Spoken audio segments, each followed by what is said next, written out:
Hi dears, welcome back. ഇന്ന് എല്ലാവർക്കും സിമ്പിളായിട്ട് ഉണ്ടാക്കിയെടുക്കാൻ പറ്റിയ ഒരു റെഡ് ചോക്ലേറ്റ് ഗനാഷ് കേക്കിൻ്റെ റെസിപ്പിയാണ് പരിചയപ്പെടുത്തുന്നത്. നല്ല ടേസ്റ്റി ആയിട്ടുള്ള സിമ്പിളായിട്ട് ഉണ്ടാക്കിയെടുക്കാൻ പറ്റിയ ഒരു അടിപൊളി കേക്കാണ്. അപ്പോൾ എങ്ങനെയാണ് ഈ ഒരു കേക്ക് തയ്യാറാക്കുന്നത് നോക്കാം. അപ്പോൾ ആദ്യം തന്നെ ഇതിലേക്ക് വേണ്ട ബേസ് കേക്ക് റെഡിയാക്കി എടുക്കാം.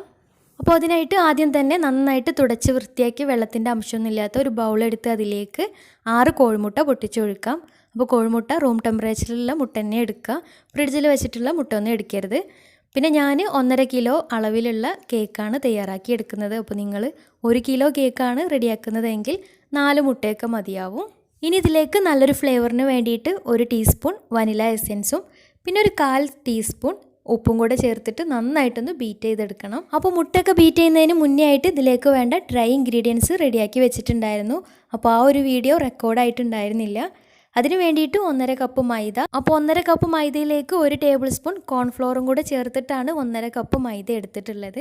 അപ്പോൾ കോൺഫ്ലോറും കൂടെ ചേർക്കുമ്പോൾ നല്ലൊരു സോഫ്റ്റാണ് കേക്ക് ഉണ്ടാവുക. പിന്നെ 1 table spoon baking powder, 1/2 table spoon baking soda, ഇവ മൂന്നും കൂടെ ഒരു അരിപ്പയിലിട്ട് നന്നായിട്ടൊന്ന് 3 പ്രാവശ്യം അരിച്ചെടുത്തിട്ടുണ്ടായിരുന്നു.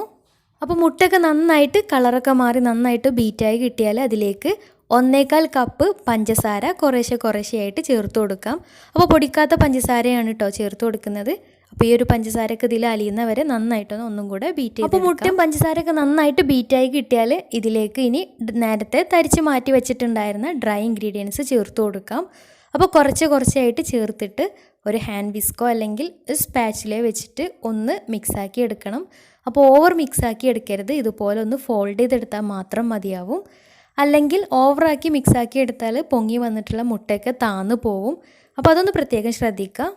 അപ്പോൾ ഞാൻ എടുത്തിട്ടുണ്ടായിരുന്ന പാത്രം 1.5 kg കേക്ക് ബാറ്ററിൻ്റെ അളവിന് സൈസ് കുറച്ച് കുറവായിരുന്നു. അപ്പോൾ വേറൊരു പാത്രത്തിലേക്ക് മാറ്റി കൊടുത്തിട്ടുണ്ട് മിക്സാക്കി എടുക്കാൻ എളുപ്പത്തിന് വേണ്ടിയിട്ട്.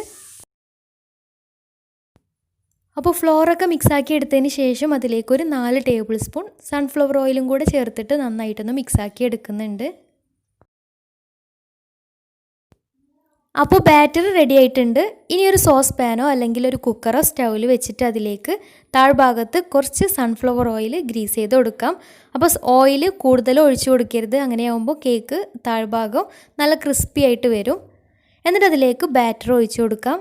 ഇനി അടച്ച് വെച്ച് ലോ ഫ്ലെയിമിൽ ഒരു 30-35 മിനിറ്റ് ഒന്ന് വേവിച്ചെടുക്കാം. അപ്പോൾ ഈ ഒരു പാത്രത്തിൻ്റെ താഴ്ഭാഗത്ത് ഏതെങ്കിലും ഒരു അലൂമിനിയത്തിൻ്റെ പാത്രമോ അല്ലെങ്കിൽ പഴയ നോൺ സ്റ്റിക്കിൻ്റെ പാൻ ഉണ്ടെങ്കിൽ അതോ വെച്ച് കൊടുക്കാൻ മറക്കില്ല, അടി പിടിക്കാതിരിക്കാൻ വേണ്ടിയിട്ടാണ്. അപ്പോൾ കേക്ക് ബേക്കായി വരുന്ന സമയം കൊണ്ട് ഇതിലേക്ക് വേണ്ട ക്രീം റെഡിയാക്കി എടുക്കാം. അതിനായിട്ട് 1.5 കപ്പ് റിച്ച് ഗോൾഡിൻ്റെ ക്രീമാണ് എടുത്തിട്ടുള്ളത്. അപ്പോൾ ക്രീം റിച്ച് ഗോൾഡ് ആയത് കാരണം ഇതിലേക്ക് പിന്നെ എക്സ്ട്രാ വനില എസൻസോ പഞ്ചസാരയോ ഒന്നും തന്നെ ചേർക്കേണ്ട ആവശ്യമില്ല. പിന്നെ കറക്റ്റായിട്ട് വിപ്പ് ചെയ്തെടുക്കാനുള്ള ടിപ്സും കാര്യങ്ങളൊക്കെ മുമ്പ് നട്ടി ബബിൾ കേക്കിൻ്റെ റെസിപ്പി ചെയ്ത സമയത്തും അതുപോലെ തന്നെ ചോക്ലേറ്റ് കേക്ക് ചെയ്ത സമയത്തൊക്കെ ഡീറ്റെയിൽഡ് ആയിട്ട് പറഞ്ഞിട്ടുണ്ട്. അപ്പോൾ ഇതിൽ ഡീറ്റെയിൽഡ് ആയിട്ട് പറയുന്നില്ല, വീഡിയോ ഒരുപാട് ലെങ്തി ആയി പോകും. അപ്പോൾ അത് അത്യാവശ്യമുള്ളവർ വേണമെങ്കിൽ ആ ഒരു വീഡിയോ പോയി നോക്കാം. അപ്പോൾ ക്രീം നന്നായിട്ട് ബീറ്റാക്കി എടുത്തിട്ടുണ്ട്. ഇനി ഇത് ഫ്രിഡ്ജിലേക്ക് മാറ്റാം. അപ്പോൾ ഒരു 30 മിനിറ്റ് ആയപ്പോൾ തന്നെ കേക്കും റെഡിയായി വന്നിട്ടുണ്ട്. അപ്പോൾ ഈ ഒരു കേക്കിൽ ചെറിയൊരു കുഴി പോലെ കാണുന്നത് ബാറ്റർ ഒഴിച്ചിട്ട് അടച്ച് വെക്കുന്ന സമയത്ത് കയ്യിൽ നിന്ന് കുറച്ച് വെള്ളം അതിലേക്ക് ആയിപ്പോയതാണ്. അതുകൊണ്ടാണ് ഇതുപോലെ ഒരു കുഴിയായിട്ട് കാണുന്നത്. അപ്പോൾ ഈ ഒരു കേക്ക് 2 ലെയറായിട്ടാണ് കട്ട് ചെയ്തെടുക്കുന്നത്. അപ്പോൾ നിങ്ങൾക്ക് 3 ലെയറായിട്ടൊക്കെ കട്ട് ചെയ്യണമെന്നുണ്ടെങ്കിൽ അങ്ങനെയും ചെയ്തെടുക്കാം. ഇനി കേക്ക് ബോർഡിൻ്റെ സെൻറ്ററിൽ കുറച്ച് വിപ്പിംഗ് ക്രീം ആക്കിയതിന് ശേഷം ഫസ്റ്റ് ലെയർ വെച്ച് കൊടുക്കാം. എന്നിട്ട് അതിന് മുകളിലായിട്ട് എല്ലാ ഭാഗത്തുമായിട്ട് ഷുഗർ സിറപ്പ് ആക്കി കൊടുക്കണം. അപ്പോൾ ഷുഗർ സിറപ്പ് ഉണ്ടാക്കിയിട്ടുള്ളത് 1 കപ്പ് വെള്ളത്തിലേക്ക് 1/2 കപ്പ് പഞ്ചസാര ഇട്ടിട്ട് നന്നായിട്ടൊന്ന് തിളപ്പിച്ചെടുത്തിട്ടുള്ളതാണ്. പഞ്ചസാര കലിയുന്നവരെ നന്നായിട്ട് തിളപ്പിച്ചെടുത്തിട്ടുള്ള ഷുഗർ സിറപ്പാണ്. അപ്പോൾ കേക്കിൻ്റെ എല്ലാ ഭാഗവും കവർ ചെയ്യണം. എന്നാൽ മാത്രമേ തണുത്ത് വരുന്ന സമയത്ത് കേക്ക് നല്ല സോഫ്റ്റ് ഉണ്ടാവുകയുള്ളൂ. ഇനി ഇതിന് മുകളിലായിട്ട് നമ്മൾ വിപ്പ് ചെയ്ത് വെച്ചിട്ടുള്ള ക്രീം സ്പ്രെഡാക്കി കൊടുക്കാം. അപ്പോൾ ഇതുപോലെ ക്രീം അപ്ലൈ ചെയ്യുന്ന സമയത്ത് കയ്യിൽ പൈപ്പിംഗ് ബാഗ് ഉണ്ടെങ്കിൽ അത് വെച്ചിട്ട് റൗണ്ട് ചെയ്ത് കൊടുക്കുകയാണെങ്കിൽ പെട്ടെന്ന് തന്നെ പണി തീരുകയും ചെയ്യും. അപ്പോൾ എല്ലാ ഭാഗത്തും ക്രീം ആക്കി കൊടുത്തതിന് ശേഷം അടുത്ത ലെയർ മുകളിലായിട്ട് വെച്ച് കൊടുക്കാം. ഇനി നേരത്തെ ചെയ്ത പോലെ തന്നെ ഈ ഒരു ലെയറിന് മുകളിലും എല്ലാ ഭാഗത്തുമായിട്ട് ഷുഗർ സിറപ്പ് സ്പ്രെഡാക്കി കൊടുക്കാം. എന്നിട്ട് ഇതിന് മുകളിലും വിപ്പിംഗ് ക്രീം അപ്ലൈ ചെയ്ത് കൊടുക്കാം. അപ്പോൾ കേക്കിൻ്റെ സൈഡിലും മുകൾ ഭാഗത്തൊക്കെ വിപ്പിംഗ് ക്രീം അപ്ലൈ ചെയ്തിട്ട് ഒന്ന് ലെവൽ ചെയ്തെടുക്കാം. അപ്പോൾ ക്രീം കറക്റ്റ് ലെവലായി കിട്ടാൻ വേണ്ടിയിട്ട് ആദ്യം ക്രീം കോട്ട് ചെയ്തതിന് ശേഷം 10 മിനിറ്റ് ഫ്രിഡ്ജിൽ ഒന്ന് സെറ്റ് ചെയ്യാൻ വേണ്ടി വെക്കാം. എന്നിട്ടൊരു പൈപ്പിംഗ് ബാഗിൽ കുറച്ച് ക്രീം ആക്കിയിട്ട് സെറ്റ് ചെയ്ത് വെച്ചിട്ടുള്ള ഒരു കേക്കിനും സൈഡിലും മുകളിലായിട്ട് ഈവനായിട്ട് ഒന്നും കൂടെ ക്രീം ആക്കിയിട്ട് ഒന്ന് ലെവൽ ചെയ്തെടുക്കുകയാണെങ്കിൽ കറക്റ്റായിട്ട് ലെവൽ ചെയ്ത് കിട്ടും. ഇനി ഇതിലേക്കുള്ള ചോക്ലേറ്റ് ഗണാഷ് റെഡിയാക്കി എടുക്കാൻ വേണ്ടിയിട്ട് 3/4 കപ്പ് വിപ്പിംഗ് ക്രീമും 3/4 കപ്പ് വൈറ്റ് ചോക്ലേറ്റും കൂടെ ഒരു ബൗളിലേക്ക് ഇട്ടിട്ട് ഡബിൾ ബോയിലിംഗ് രീതിയിൽ ഒന്ന് മെൽറ്റാക്കി എടുക്കണം.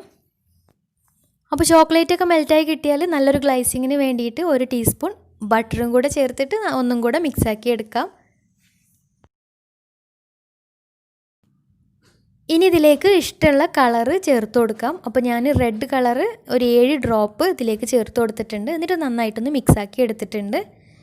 ഇനി ചൂടാറിയതിന് ശേഷം കേക്കിന് മുകളിലായിട്ട് ഒഴിച്ചു കൊടുക്കാം. അപ്പോൾ ചൂടാറിയതിന് ശേഷം മാത്രം ഒഴിച്ചു കൊടുക്കുക. അപ്പോൾ ചെറുതായിട്ടൊന്ന് കട്ടിയായിട്ട് വരും.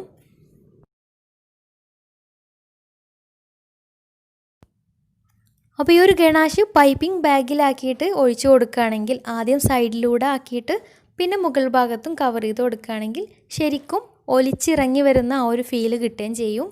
അപ്പോൾ ഗണാഷ് ഒഴിച്ചു കൊടുത്തതിന് ശേഷം സൈഡിലുള്ള ഗണാഷയൊക്കെ ഒരു ടിഷ്യൂ വെച്ചിട്ട് ഒന്ന് ഒഴിവാക്കി കൊടുത്തിട്ട് ഒരു 15 മിനിറ്റ് ഫ്രിഡ്ജിൽ വെച്ചിട്ട് ഒന്ന് സെറ്റാക്കി എടുത്തതിന് ശേഷം ഇഷ്ടമുള്ള രീതിയിൽ ഡെക്കറേറ്റ് ചെയ്തെടുക്കാം.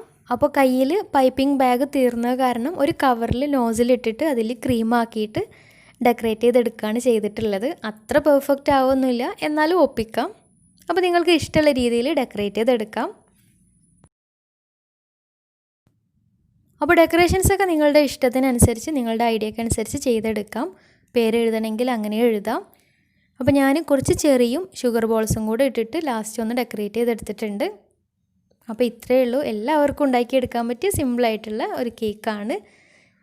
എല്ലാവരും ഒന്ന് ട്രൈ ചെയ്ത് നോക്കുക. എന്നിട്ട് ഫീഡ്ബാക്സൊക്കെ ഒന്ന് താഴെ കമൻറ്റ് ബോക്സിൽ അറിയിക്കാൻ മറക്കരുത്. അപ്പോൾ ഇന്നത്തെ വീഡിയോ ഇഷ്ടമായെന്ന് വിചാരിക്കുന്നു. ഇഷ്ടമായെങ്കിൽ ലൈക്ക് ചെയ്യുക, ഫ്രണ്ട്സ് റിലേറ്റീവ്സിനൊക്കെ ഒന്ന് ഷെയർ ചെയ്യുകയും ചെയ്യും. അതുപോലെ തന്നെ ചാനൽ സബ്സ്ക്രൈബ് ചെയ്യാത്തവർ സബ്സ്ക്രൈബ് ചെയ്യാനും മറക്കരുത്. തൊട്ടടുത്തുള്ള ബെല്ലൈക്കണും കൂടെ ഒന്ന് ക്ലിക്ക് ചെയ്യുകയാണെങ്കിൽ ഇനി ഞാൻ പുതിയ വീഡിയോസ് ഇടുമ്പോൾ അതിൻ്റെ നോട്ടിഫിക്കേഷൻസൊക്കെ പെട്ടെന്ന് തന്നെ കിട്ടുകയും ചെയ്യും. അപ്പോൾ നല്ല വീഡിയോസുമായി വീണ്ടും വരാം. അതുവരെ take care, bye, thank U.